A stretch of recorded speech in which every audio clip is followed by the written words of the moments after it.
नमस्कार दोस्तों, कैसे हैं आप? आपका अपने परिवार में स्वागत है। उम्मीद करते हैं आप लोग अच्छे से होंगे। दोस्तों, आज आपके लिए बहुत ही महत्वपूर्ण प्रैक्टिस सेट को लेकर आए हैं।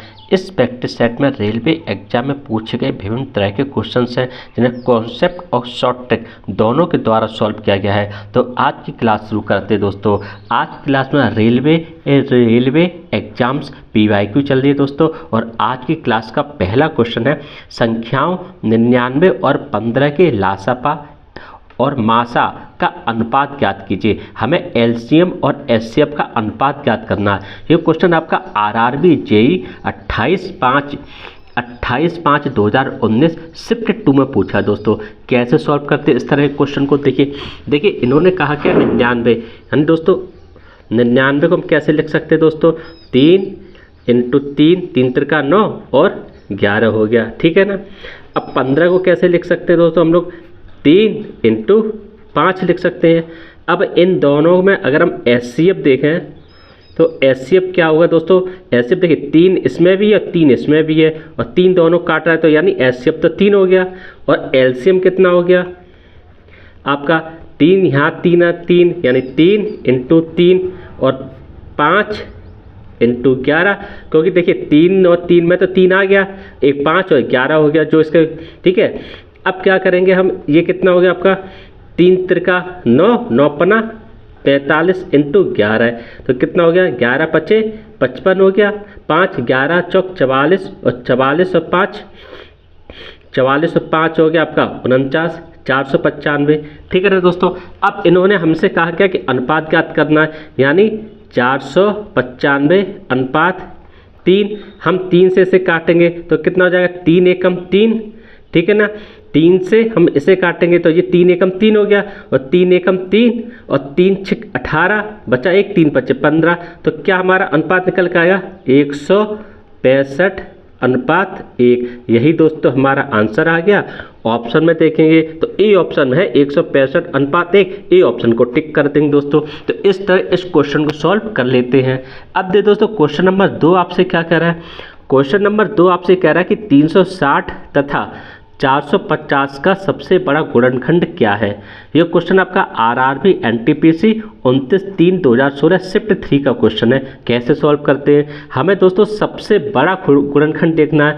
तो अगर हम 360 और 450 को ले दोस्तों, तो इनका सबसे बड़ा गुणनखंड हम ऑप्शन में देखें तो 90 है दोस्तों, ठीक है ना। और 90 देखिए इसे भी दोस्तों काट रहा है, और 90 दोस्तों इसे भी काट रहा है, यानी इसका मतलब क्या कि 360 और 450 का क्या हो गया दोस्तों? आपका आंसर जो वो 90 हो जाता है। अब देखिए 45 है, 10 भी है, 9 भी है, लेकिन ये छोटे हो जाते दोस्तों। काट 9 है, 9 चौक 36, 9 पर 45, ये छोटा हो गया दोस्तों। हमें क्या चाहिए? सबसे बड़ा गुणनखंड, और सबसे बड़ा गुणनखंड कौन सा है दोस्तों? 90 है। तो हमारा आंसर क्या आ गया? 90 आ गया दोस्तों, और ए को टिक कर देंगे दोस्तों। तो इस तरह इस क्वेश्चन को सॉल्व कर लेते हैं।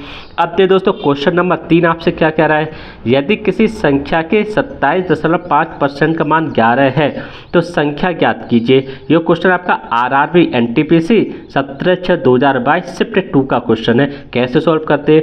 देखिए दोस्तों इन्होंने कहा कि हमें 27.5, ठीक है, बट यानी 27.5% है, बटे किसी संख्या का बराबर क्या हो गया? 11 हो गया। इसे हटा देंगे दोस्तों, तो हम यहाँ पर कितना लिख सकते हैं? 10 × कर सकते हैं, ठीक है ना दोस्तों। अब देखिए दोस्तों इसे हम कैसे काटेंगे? देखिए 5 दूनी 10 और 5 से इसे काटेंगे, 5 25, ठीक है ना, और 5 25, 11 से हम इसे काट देंगे, कितना हो गया?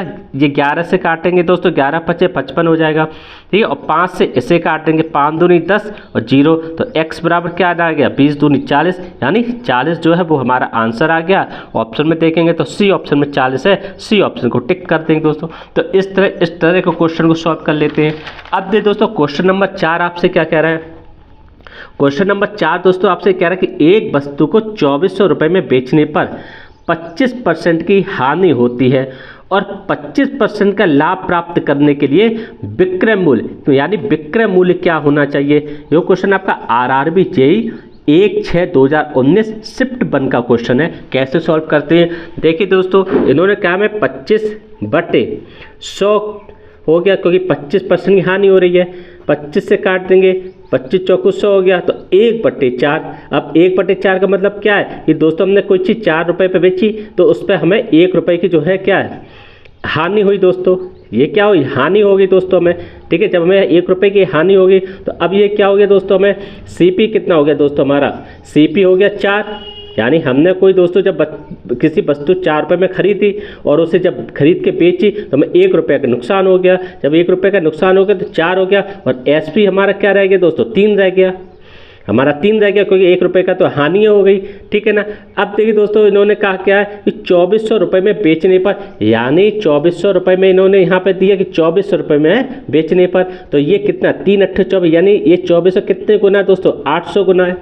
अब हम क्या करें दोस्तों, अगर हम इसका भी 800 गुना कर दें तो कितना हो गया, 4 8 32 हो गया, यानी क्रय मूल्य कितना हो गया, 3200 हो गया। अब हमें 25% लाभ लेना है तो हम क्या करें, 3200 इंटू, ठीक है, 125/100 कर देंगे दोस्तों, ठीक है। इससे ये कट गया, ठीक है ना, इससे 25 बचे 125 कर देंगे और 25 चौकू 100 कर देंगे। सीधा सीधा दोस्तों सिंपल कर लेते हैं, 25 25 125, 25 चौकू 100 और 4 8 32, यानी कितना हो गया 800। यानी अगर हम गुणा करें 5 0 और 5 8 40, यानी हमारा जो विक्रय मूल्य क्या होना चाहिए, 4000 रुपये होना चाहिए। ऑप्शन में देखें तो बी ऑप्शन में 4000 रुपये है, बी ऑप्शन को टिक कर दें दोस्तों। तो इस तरह इस क्वेश्चन को सॉल्व कर लेते हैं। अब क्वेश्चन नंबर 5 आपसे क्या कह रहा है दोस्तों, क्वेश्चन नंबर 5 आपसे कह रहा है कि यदि 350 कंचों को सीता और सविता के बीच 5:9 के अनुपात में बांटा जाता है तो सविता को कितने कंचे मिलेंगे। यह क्वेश्चन आपका RRB ग्रुप D 16/10/2018 शिफ्ट 3 का क्वेश्चन है। कैसे सॉल्व करते हैं, देखिए दोस्तों पहली बात है अनुपात दिया इन्होंने, हमें निकालना है सविता का। सविता का कितना अनुपात है, 9 है, तो 9 तो दोस्तों ऊपर हो गए बटे 300, ठीक है। उसके बाद हम अब देखिए तो ये क्या दोनों का योग है, सीता और सविता का, तो इसका हम गुणा कर देंगे यहाँ पर, ठीक है, और इन दोनों का योग कर लेंगे। 9 5 कितना हो गया, 14 हो गया, ये हो गया दोस्तों। अब हम इसे कैसे काट सकते हैं, देखिए आपके 7 दूनी 14 हो गया, ठीक है ना, 7 दूनी 14 और 7 पन्ना 35, 0 हो गया, और इससे काट देंगे तो कितना 25 हो गया, और 25 निम्मा 225 दोस्तों, यही हमारा आंसर आ गया। यानी सविता को 225 कंचे मिलेंगे। ऑप्शन में देखेंगे तो ए ऑप्शन 225 है, ए ऑप्शन को टिक कर देंगे दोस्तों। तो इस तरह के क्वेश्चन को इस तरह सॉल्व कर लेते हैं। अब देखिए दोस्तों क्वेश्चन नंबर 6 आपसे क्या कह रहा है, ये कह रहा है कि 8 के प्रथम 20 गुर्जों का औसत ज्ञात कीजिए। ये क्वेश्चन आपका RRB NTPC 2/4/2016 शिफ्ट 1 का क्वेश्चन है। कैसे सॉल्व करते हैं इस तरह क्वेश्चन को, देखिए 8 के प्रथम अगर 20 गुणज की बात करें दोस्तों तो क्या हो जाएगा, 8 16 24 3 ये आपका 160, यही तो हो जाएंगे दोस्तों 20 गुणज, ठीक है ना। अब पहले तो हम इनका योग निकालें तब औसत निकलेगा। योग कैसे निकालें, अगर हम इसमें से दोस्तों 8 कॉमन ले लें तो कितना रहेगा 1, ठीक है ना, 2 3 और ये कितना रह जाएगा दोस्तों 20, ये आ गया। इसका हम योग निकालें तो 8 × n यानी 20 हो गया, और n+1 यानी 21 हो गया, बटे 2 कर लिया, ठीक है ना। अब देखिए दोस्तों 2 से इसे काटते हैं, 2 × 20 तो कितना हो गया दोस्तों 210 × 8 हो गया, ठीक है ना, यानी जिंदा जो 0 8 × 8 दूनी 16। अब हमें औसत निकालना है। औसत निकालने के लिए क्या करें दोस्तों, हम लोग 1680 है और 20 है पद, 20 का कर देंगे, इससे इसे काटेंगे, इससे इसे काटेंगे, 2 8 16 2 चौकू 8, ये 84 हमारा औसत आ गया। ऑप्शन में देखेंगे तो सी ऑप्शन में 84 है, सी ऑप्शन को टिक कर देंगे दोस्तों। तो इस तरह इस क्वेश्चन को सॉल्व कर लेते हैं। अब देखिए दोस्तों अगला क्वेश्चन आपसे क्या कह रहा है, क्वेश्चन नंबर 7 दोस्तों आपसे क्या कह रहा है, यदि 12 सेंटीमीटर आधार वाले एक त्रिभुज का क्षेत्रफल 12 सेंटीमीटर भुजा वाले वर्ग के क्षेत्रफल के बराबर है तो त्रिभुज की ऊंचाई ज्ञात कीजिए।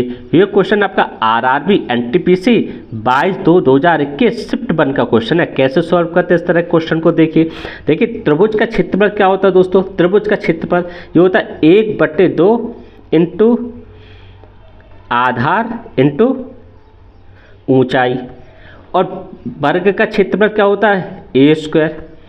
अब इन्होंने हमें दिया का 1/2 इंटू 12 और ऊंचाई क्या हमें दोस्तों निकालनी है, h मान लेते हैं। और ए स्क्वायर कितना दिया, 12 इंटू 12 दिया।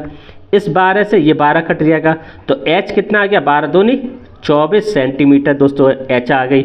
और ऑप्शन में देखेंगे तो डी ऑप्शन में 24 सेंटीमीटर है, डी ऑप्शन को टिक कर दें दोस्तों। तो इस तरह इस क्वेश्चन को सॉल्व कर लेते हैं। उम्मीद करते हैं आपको अच्छी तरह से समझ में आए होंगे। दोस्तों आपको वीडियो सही लगता है तो आप इस वीडियो को लाइक ज़रूर कीजिएगा, लाइक के साथ में आप इस चैनल को सब्सक्राइब जरूर कीजिएगा।